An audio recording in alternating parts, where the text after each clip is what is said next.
नमस्कार दोस्तों, physics numerical mastery series के इस दूसरे वीडियो में मैं Ganesh sir, founder of learn to learn academy, आपका बहुत स्वागत करता हूं। पहले वीडियो में हमने देखा कि भाई न्यूमेरिकल का स्ट्रक्चर क्या रहता है, न्यूमेरिकल को सॉल्व करने के स्टेप्स क्या क्या रहते हैं। टोटल 7 स्टेप्स के बारे में हमने डिस्कस किया था। आज के वीडियो में हम देखने वाले हैं ये जो न्यूमेरिकल्स रहते हैं इनके टाइप्स कैसे रहते हैं।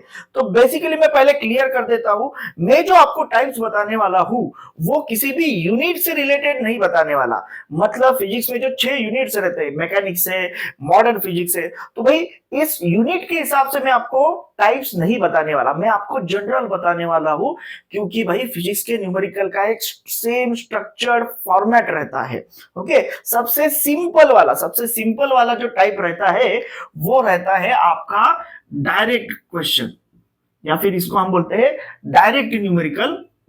डायरेक्ट न्यूमेरिकल में क्या रहता है, कोई भी एक फॉर्मूला रहता है कि जैसे मान लो कि हमने एक ग्रेविटेशनल फोर्स का फॉर्मूला लिया, F is equal to G m1 m2 by r square. तो ये एक सिंपल फॉर्मूला है जिसमें आपको कितने क्वांटिटीज नजर आ रहे हैं, तो फोर्स है, जी एक्सीलरेशन ड्यू टू ग्रेविटी है, सॉरी जी माने आपका यूनिवर्सल ग्रेविटेशनल कांस्टेंट है, देन m1 m2 मासेस है एंड r जो है डिस्टेंस है। तो टोटल आपके पास 5 क्वांटिटीज है, इसमें से ये तो कांस्टेंट, इसको छोड़ दो, तो रिमेनिंग 4 जो है उसमें से 3 क्वांटिटीज आपको गिवन रहेगी और एक क्वांटिटी जो आपको फाइंड आउट करनी होती है। स्ट्रेट फॉरवर्ड रहता है, किसी भी क्वेश्चन में आपको सिर्फ वैल्यूज पुट करने हैं और आंसर निकालना है। मतलब यहाँ पर अगर मुझे m1 एंड m2 के मासेस दिए हैं, 1 kg दिया है एंड रेडियस भी दिया है, मान लो कि 1 मीटर है, कैपिटल जी की वैल्यू रहती है हमारी 6.6 इंटू 10⁻⁻11 रहता है, ऐसा यूनिट रहेगा।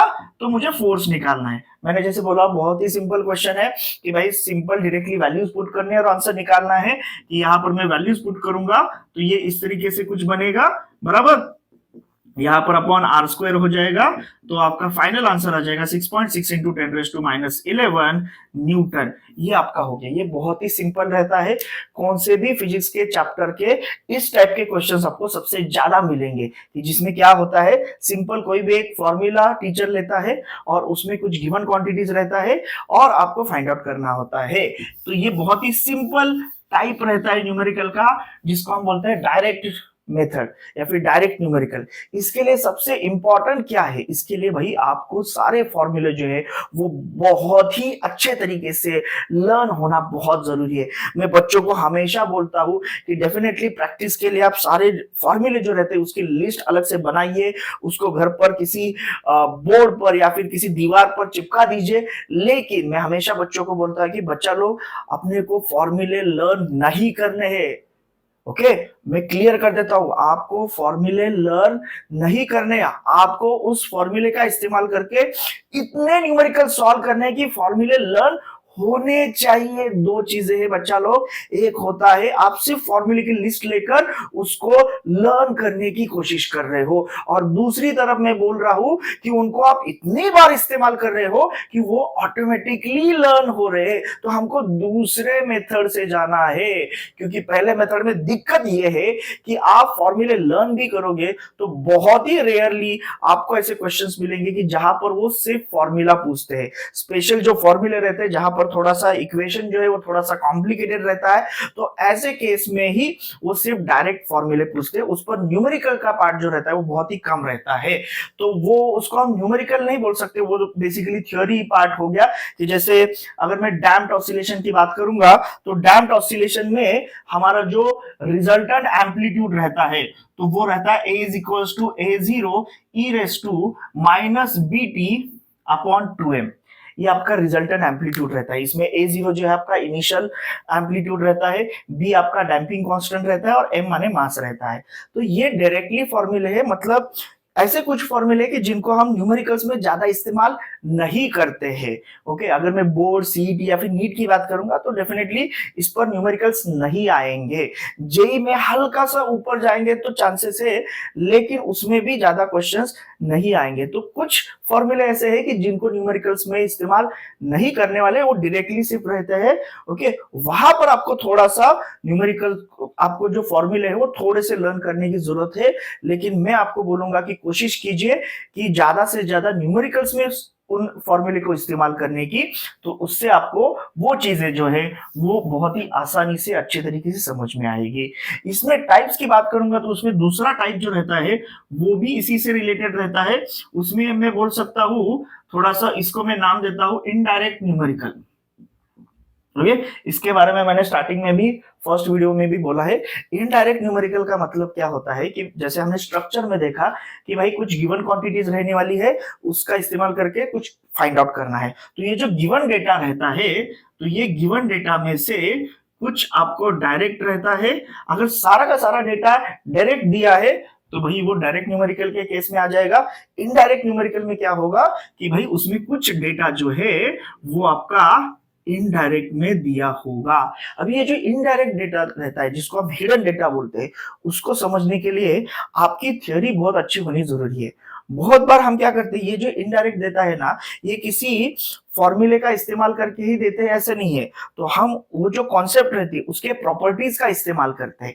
कि जैसे अगर मैं डॉट प्रोडक्ट की बात करूंगा, ओके, तो डॉट प्रोडक्ट में आपका बेसिक फॉर्मूला जो रहता है, डॉट प्रोडक्ट माने क्या होता है, vector into vector scalar quantity होती है। बढ़िया बच्चा लोग, फॉर्मूला क्या रहता है, A bar dot B bar is equals to A B cos theta. Okay, तो यहां पर ये कॉस थीटा आया है, मतलब ये थीटा जो है वो अगर एंगल में 90 डिग्री लूंगा तो सर थीटा 90, तो सर कितना रहता है, अगर मैं यहां पर थीटा की वैल्यू मैंने जैसे बोला कितना लेता हूं मैं, theta is equals to 90 degree लूंगा तो आपका cos 90 बन जाता है 0। इसका मतलब क्या हुआ, इसकी एक प्रॉपर्टी निकल के आई कि अगर परपेंडिकुलर वेक्टर्स है बराबर, तो आपका डॉट प्रोडक्ट जो है वो कितना आ जाएगा, 0 आ जाएगा। तो ये आपकी डॉट प्रोडक्ट की एक प्रॉपर्टी हो गई। ओके, तो हम कभी कभार क्वेश्चन में ऐसे तरीके से देंगे कि आपको मैं मेंशन करूंगा कि उनका डॉट प्रोडक्ट जो है वो 0 आ रहा है। ओके, या फिर मैं हिडनली इस तरीके से क्वेश्चन को डिजाइन करूंगा कि जिसमें अगर आप एंगल 90 डिग्री लेते हो तो आपको कैलकुलेशन जो है वो आसान हो जाएगा। सो बेसिकली कहने का मतलब ये है, बहुत बार हम क्या करते हैं, किसी भी कॉन्सेप्ट के जो प्रॉपर्टीज रहती है उन प्रॉपर्टीज को बहुत बार हम इस्तेमाल करते हैं इनडायरेक्ट हिडन डेटा देने के लिए। ओके, तो ये इनडायरेक्ट डेटा जो रहता है वो भी बहुत इंपॉर्टेंट है। और इसके लिए आपको क्या करना है, मैंने जैसे बोला भाई, आपके कॉन्सेप्ट बहुत बढ़िया होने बहुत जरूरी है। कॉन्सेप्ट के जो भी प्रॉपर्टीज रहते हैं, जो अंदर बाहर वाले छोटे छोटे फीचर्स रहते हैं, वो सारे फीचर्स आपके अच्छे होने बहुत ही जरूरी है।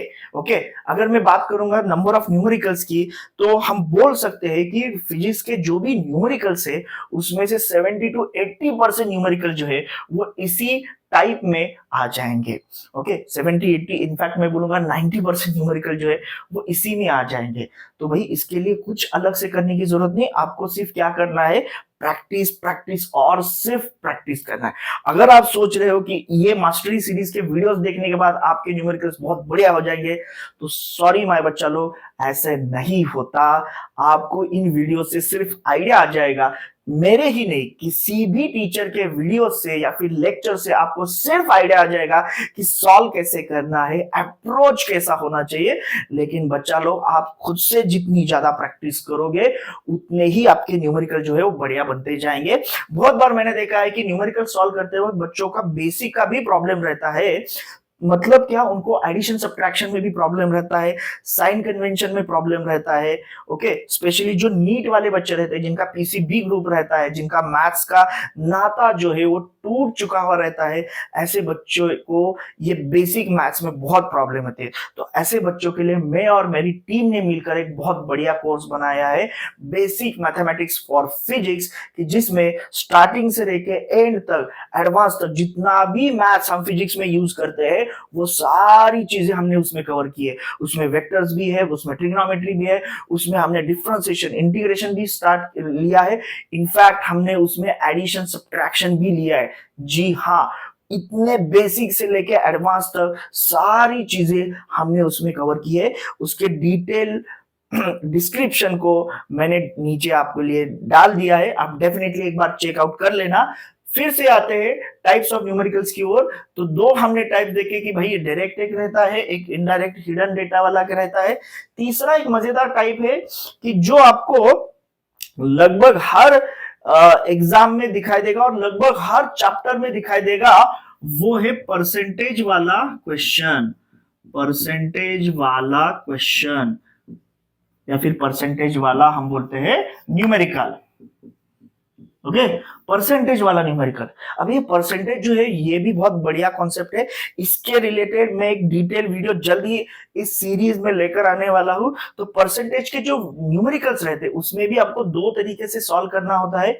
अगर आपका परसेंटेज जो है वो बिलो 5% है, ओके, बिलो 5% है, तो हमको वहां पर कौन सा इस्तेमाल करना पड़ता है मेथड? तो हमको परसेंटेज एरर वाला, जो हम पहले चैप्टर जो है ना मेजरमेंट, उसमें देखते हैं रिलेटिव एरर, एब्सोल्यूट एरर, तो उसमें जो परसेंटेज एरर था उस परसेंटेज एरर के फॉर्मूले का इस्तेमाल करके आपको ये क्वेश्चन सॉल्व करने होते हैं। और अगर परसेंटेज एरर जो है, मतलब परसेंटेज जो चेंज जो है वो अगर ज्यादा है, 10%, 20%, 50% है, तो बहुत ही सिंपल फॉर्मूला रहता है, वहां पर यूनिवर्सल फॉर्मूला है। परसेंटेज चेंज का बेसिक फॉर्मूला रहता है, percentage change is equals to change upon original into 100। Okay, बहुत ही सिंपल रहता है, चेंज अपॉन ओरिजिनल इनटू 100। मैंने जैसे बोला इसका डिटेल वीडियो जल्दी मैं सीरीज में लेकर आऊंगा। इसमें इन टाइप के क्वेश्चन को किस तरीके से आइडेंटिफाई करना होता है, किस तरीके से सॉल्व करना होता है, और स्पेशली कॉम्पिटिटिव एग्जाम के लिए बहुत ही कम टाइम में हम किस तरीके से इन क्वेश्चन को सॉल्व कर सकते हैं, ये सारी चीजें मैं इस नेक्स्ट वीडियो में आपके लिए लेकर आऊंगा। तो ये तीसरा आपका टाइप रहता है परसेंटेज वाला न्यूमेरिकल। और तीसरा सबसे बढ़िया रहता है भाई, जिसको हम फ्यूजन क्वेश्चन या फिर मिक्स न्यूमेरिकल बोलते हैं। ओके, इसको हम मिक्स न्यूमेरिकल भी बोल सकते हैं, या फिर इसको मैं फ्यूजन क्वेश्चन भी बोल सकता हूँ, फ्यूजन न्यूमेरिकल भी बोल सकता हूँ। अभी नाम से ही थोड़ा सा आइडिया आ जाता है कि भाई इसमें क्या होता है, मल्टीपल आपको कॉन्सेप्ट जो है इस्तेमाल करने होते हैं। स्पेशली हम जब जेईई एडवांस की बात करते हैं तो उसमें लगभग सारे क्वेश्चन जो रहते हैं वो इसी टाइप के रहते हैं कि वहां पर आपको ऑसिलेशन के साथ सर्कुलर मोशन मिक्स करना है, सर्कुलर मोशन के साथ आपको मैग्नेटिज्म मिक्स करना है, मैग्नेटिज्म के साथ आपको इलेक्ट्रोस्टैटिक्स मिक्स करना है। तो ऐसे सारे मल्टीपल मिक्स वाले क्वेश्चंस ये सारे रहते हैं। इसमें आपको मास्टरी लेकर आने के लिए बच्चा लोग आपको क्या करना होता है, ये सारे कॉन्सेप्ट जो है वो आपको अच्छे से लर्न होने बहुत ही जरूरी है। ओके, तो ये मैंने ब्रॉडली मैंने बोला है कि भाई न्यूमेरिकल्स के टाइप्स क्या क्या रहेंगे। इस सीरीज में मैं ये कोशिश कर रहा हूं कि न्यूमेरिकल सॉल्व करने के लिए जो भी अप्रोच की जरूरत है, जो भी टेक्निक की जरूरत है, वो सारी मैं आपको सिखा पाऊं।